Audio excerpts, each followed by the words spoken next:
Welcome everybody to the December 11th, 2025 Planning Commission meeting. I'm going to get our agendas up as our screens aren't available at the moment, but can we do roll call please for attendance? Commissioner Simmons, Here. Blake, Here. Mazade, Here. Keener, Gawron, Seifert, Here. Montgomery Keast, Here. Johnson, and Willett Leroy. Here. We do have a quorum, so I'll move forward. We have minutes to approve from the November 13th, 2025 meeting. Take a motion. Move to approve the minutes as presented. Support. Moved and supported to approve the minutes of November 13th, 2025. All those in favor say aye. Aye. All those opposed say no. Hearing none, minutes are approved. And I do believe we previously had items on the agenda that have been withdrawn. Is that correct? Yes, our public hearing, the applicant has withdrawn the request. Sounds good. So then we just had some updates from staff and intention to review some of our planning going forward. Yes, Sarah did a really good job of putting together our annual report, which can come out now since we're not having any agenda items. So if you want to take some time over the next month and look at everything we've done this year, it kind of outlines all the cases and what Planning Commission recommended and what the City Commission voted on. And you can come back next month if you have any corrections, and then we'll post it on our website. It's part of our redevelopment ready communities. One of the requirements to maintain that status. And we'll put that on our website. Okay, so you have handed out the 2024 Planning Commission Annual Report just for reference, I presume, and then 2025 as well. And then we also have some suggested master plan goals that we could consider looking at, and then a specific master plan progress report. So quite a few things to go over. Was your intention to have any specific discussion on these items today? No, I'm sorry I couldn't get this out earlier. I was out sick a couple days last week, so that kind of hampered our progress. But if you take a look at this, printed out a little oddly, but this goes over all of our goals and our action steps that were listed in the master plan. A green check mark next to the recommendation shows that we've made progress on it. It doesn't mean it's complete, but that we've just made progress on it. Check mark, you mean the highlighted green? Yes, Just got the highlighted green, and then the yellow highlighted just goes over what we've done for that specific goal. So we've done a lot so far in our master plan. We've done a really good job keeping on task, and you'll see there are some that we have not gotten started at yet, but it's a 20-year plan, so we've got plenty of time to start working on things. And we can use this to also generate some of the goals that we want to have for 2026. We'll vote on the goals at the January meeting in 2026, but I just listed some potential ones to get us talking and have a discussion if you would like today. Understood. So when I first joined, I did get a actual copy of the master plan in print because it was easier for me to review it that way. There are lots of goals. Yeah, if anybody having needs individual a items. hard copy, we can print that for you. But otherwise, we should be able to download it as a PDF from the internet, and then we can kind of make notes and go through it. That's what I would suggest doing over the next month and dig in real deep, maybe some places that you haven't had an opportunity to look at before, and see if there's something that maybe we should be putting a little bit more attention on, at least conversational-wise. So some of these goals to consider that have been presented to us: commercial zoning districts, consolidating some business zones, such as B1, B2.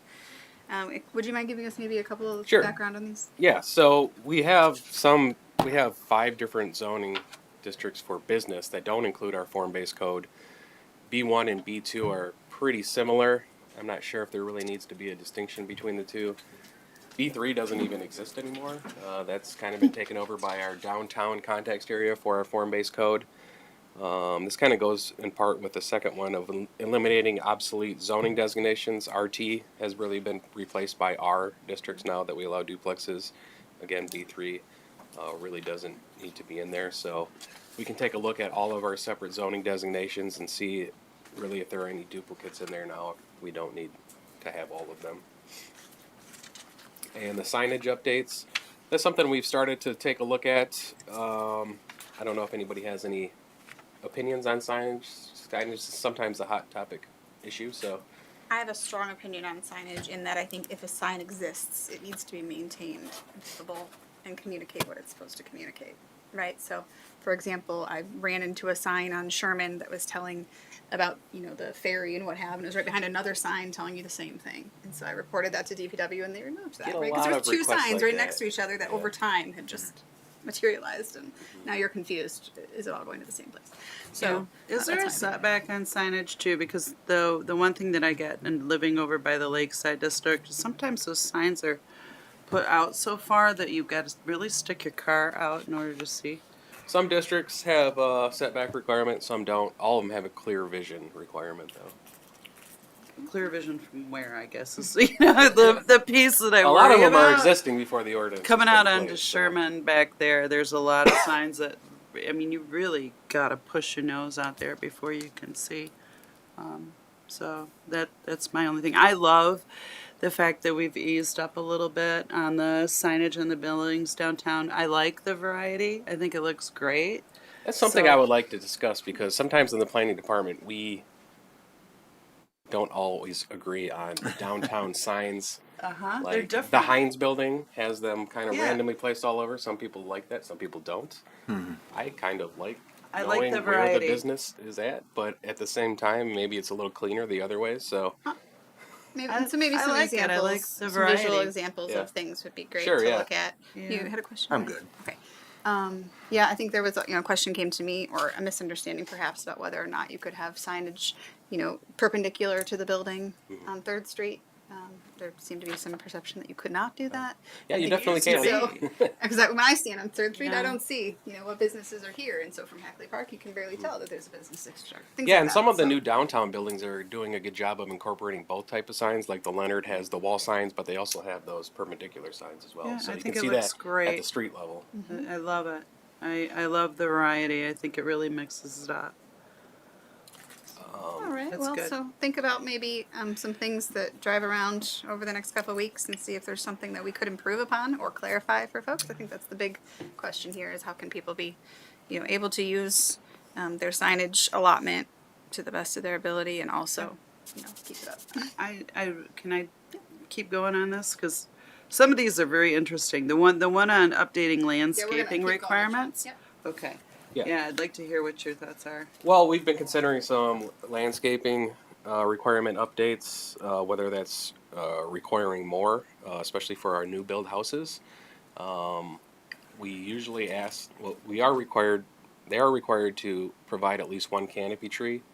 It does not state that it has to be in the terrace, but we usually encourage that so we can get more street trees. But maybe there's a way we can require two, maybe one in the front or backyard and a street tree, unless there's already one there. So different things like that. I think our business zones have a pretty good landscaping requirements, but there's also parts in the master plan that talk about vegetative buffers near the waterfront and very cleaning the important. water before it gets back into the watershed. So there's some things we could do with requiring that, or maybe even incentivizing that. And the question also would be, in the future. So, for example, I'm gonna call them out, but the Dollar General on Laketon has a lot of dead trees. We got one that's kind of pointing at It's the just like building right now. like this now. Yeah. So I'm sure it looked great for a minute, It but did. now it would be better without those trees. So those are some examples. And that's Right. an internal policy too. Is something I've considered that, maybe it's something that has to be put in the ordinance, but you have to maintain it for X amount of years and replace them Or if they something die. like that. Yeah, and you've always made the comment on making sure that there's trees that are not deciduous, which is interesting thought. Not that I personally care, but I do completely agree that it's nice to have some of that greenery year round. And the reason I think about it honestly is because when I've had the opportunity to travel, especially even within Michigan, so many other towns just feel greener, and a lot of them it's because we just cleared our forest out and we became urban very soon, and we Right. never replicated that. A lot of smaller towns have allowed more white pine, more kind of forest type trees to remain part of their Yeah. community. Yeah, and so and when it's you good when you for come to Muskegon wildlife, versus too. even places like Saugatuck or up to Ludington, there's just more trees, and so in the winter I feel sad. Yeah, I like that too. We've got residential Interesting. lot width maximums. So in our form-based code, you might notice that there are maximum lot widths. For a single family home and duplexes, it's 66 feet wide. Now, some of those lots already exist as larger, so they're fine to keep it that way, but this would prevent people from combining 3, 4, 5 lots, which has been done in the past. We could highlight some lots in the city that some are combined into like 8 lots.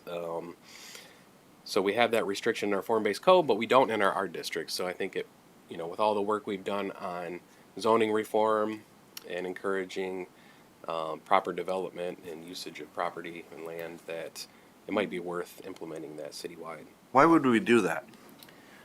So we don't have people that grab up 6 lots from the land bank and combine them and create untaxable, unbuildable lots that really used to have homes on them, but no longer will.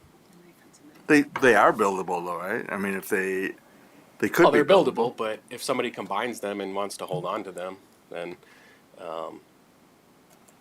there's not really not much we can do if they're holding lots and not developing them. And what it does, But are you talking about somebody that has a home on those lots? yeah. So we have there's a good example over on the east side, and there's a house on the main lot, and they bought 3 lots in each direction and combined them into one super parcel. Now, we can't prevent them from buying lots, but we could prevent them from combining them and fencing them in. So that's something Muskegon Heights has done over the past couple years, which has been really effective. They were having people buy 3, 4 lots at a time and just fencing them in for super yards, and that really prevents anybody else from buying them and building houses. So Makes sense. So the question comes down to whether, there's an intention for density, right? Or otherwise, it has a much more suburban aesthetic, removes the opportunity for housing to be maximized within the space that we have. And so that would be the reason for doing that. I also have listed low impact design standards that again kind of goes with some of the landscaping around the watershed, things that we can do to improve the water quality and filtrating water before it ends up in the watershed. Was there a design standard you wanted us to consider? No, but many communities have what's called a low impact design standard, and it can take many forms. Usually parking lots, landscaping, what do they call it when the water runs right into the landscaping area? Sort of A like a rain garden, a swale or- swale. Yeah. Oh, that'd be wonderful. We I could, have always desired for folks who are doing development to at least have those items presented to them, right? These are options and ways, and have you considered the following? Because some folks just don't have that educational background. And it may not be feasible in some areas, but maybe there's a way to incentivize it. Like if you're going to do a low impact design parking lot, maybe you're allowed a little bit larger lot. Yeah. Things like that. great idea. Some examples of places where it's actually working would be useful. I think we all like good ideas, but we always expect somebody to get mad about it, so we like to see where it's working and what they got out of it. Right. We'll have to be careful when we work on that one. Low impact design would be like your whole entire front yard being wildflowers. That would be considered low impact. You got to be careful with that one because some people consider, what's a weed, right? So you got to Lots be of really requests careful every with year it. about that. Yes. Yeah, so we got to make sure that we're very descriptive when we start talking about those. We kinds do of things. allow native vegetation plants, Yeah, and we should. and we do get some people that try to insinuate a weed is a natural plant, which technically it might be. Right. I So we think need there's to a be very definitive when we process for come that, to don't that. we? Where you request that your yard is a native bee habitat or butterfly. There was an opportunity for that, where you could basically designate your yard as a. Sure. And the one I've noticed lately is save the wildlife or whatever and don't rake your leaves. That one I've seen a lot coming now. Don't rake your leaves until after May or Yeah, I saw June. one about And don't it's- cut your grass. Yes, No that one mowing. too. In That one too. the spring. No for the mow bees. May. And we got to be really careful with that because some folks, well, okay, I'm preaching to the choir. But anyway, Yeah, We're gonna have those conversations on what that is. if at all possible, maybe we could work with Deborah. I think that's her name with the city. With just some, here's some concepts and things that we're looking to promote, right? So rather than saying, hey, no mow May, here are ways to consider the timing of when you mow based on different Right. activities. So I think there's some education that the city could do generally to homeowners in the way that they maintain their property and interact with their neighbors. Maybe Especially in the recruiting the spring. conservation district, bring them in and have some of those discussions too. That'd be nice because if I know that, okay, I'm saving the bees and the bees help save my life, if I could connect it, I might do it. But to just tell me don't mow my grass I need some education behind it. Thank you. Yeah, Don't. And we do want you to mow it at some point. right. So I We don't don't wanna get a turn Unless it into it's a wildflower designation, so yeah, so it's real complicated. Yeah, we gotta, boy, ooh, But Yeah. anyway, make it easier and providing enforcement. information in a more positive way, I think Yeah. goes over better than or fun. whenever Yeah, possible. agreed. fun creatively. All right, and then we have identifying community needs as it pertains to PUDs. This is one I really like. I'd like to see happen. We have several PUDs throughout the city. They're all usually supposed to, incorporate something for the public, whether that's public access by the waterfront or, a community garden or a playground or something like that. If we could identify these through the neighborhood associations about what their specific neighborhood's looking for, then we can use that information when we are reviewing PUD requests. Because basically the idea of a PUD, and I'm just stating this as a reminder, there's a benefit to the developer of being able to consider the entire site and all of these items as once. It's a cost and a time saving to them over time. And so the idea is that there's an opportunity for a additional benefit to the public as well. It's a bit of a give and take. So these are just a few I came up with today. I'm sure there's more you may want to consider, especially reviewing the progress report. So Okay. if you want to bring some ideas for next month, we can vote on them. Because this might get into a potentially lengthy discussion, could we maybe suggest that if people have time to review and then have ideas that are thought out, that they can maybe submit them to you in advance, that we could put them on a list like this just to keep us on track? Sure, I will send out all this information in the email on Monday and put that as a note. Yeah, great. We Thank can you. give everybody, if we've had time to come up with ideas and thoughts, we can talk about them just like these, with a little more detail, but not get off into the weeds with things that come to us too much. No pun intended.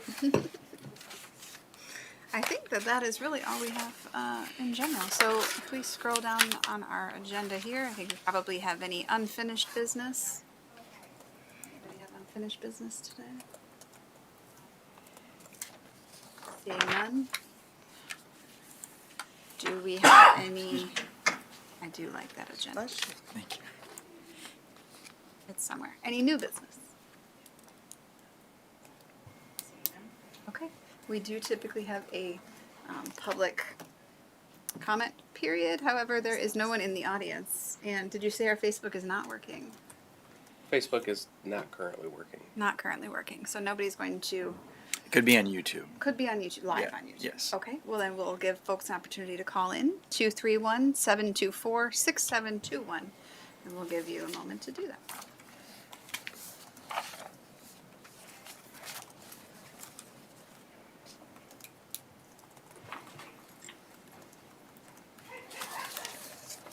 We've got a party back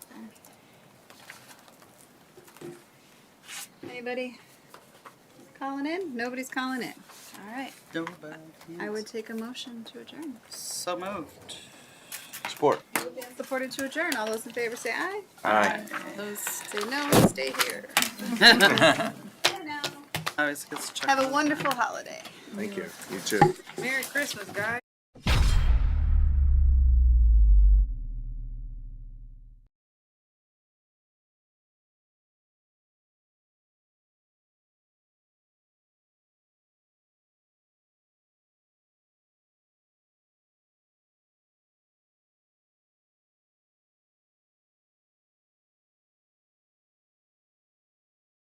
degrees.